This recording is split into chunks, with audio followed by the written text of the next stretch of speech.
Apektado na raw ang buong pamilya Biazon sa pagkakadawit kay Customs Commissioner Rufy Biazon sa bilyong-bilyong pisong pork barrel scam. Pero buo pa rin daw ang suporta ng pamilya sa kanilang kaanak. Nakatutok si Sherian Torres. Nakangiti man, hindi itinago ni Muntinlupa Representative Rodolfo Biazon ang nararamdamang sakit para sa anak.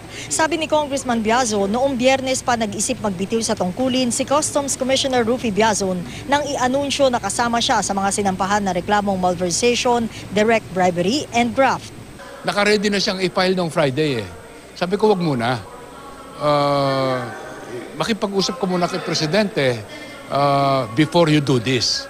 Apektado raw ang buo nilang pamilya sa sakit, pero buo raw ang suporta nila kay Rufy. You are a father, you are a mother, you are a sister, you are a brother. I think you would know. I'm a father.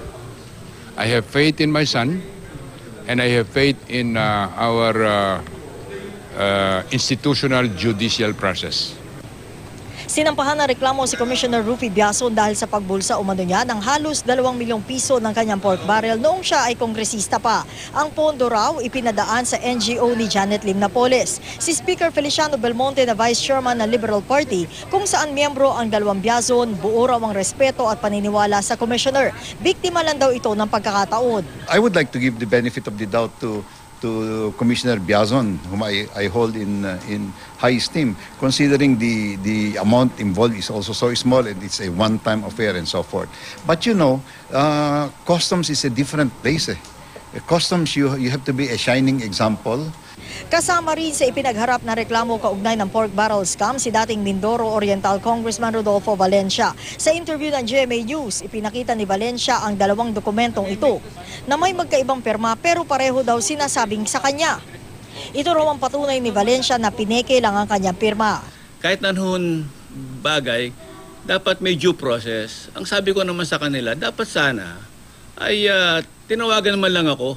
Etong masaga ng ani, first time na narinig nyo, wala to sa file? Wala po. Tsaka I do not know these people. Tsaka meron po ako NGO ko eh. 2 beses na raw sumulat si Valencia sa Commission on Audit noong 2012 at ngayong taon para pasinungalingang naglagay siya ng PDAP sa masaganang ani para sa Magsasaka Foundation Incorporated o MAFP. Humiling din daw siyang imbestigahan ito sa COA pero hindi ito sumagot. Kaya ganun na lang daw ang gulat niya nang masali siya sa mga pinakakasuhan ng DOJ sa Ombudsman. Yung pong track record na ganun, nasa website ko naman yan, Sherry. You can see my track record in the website.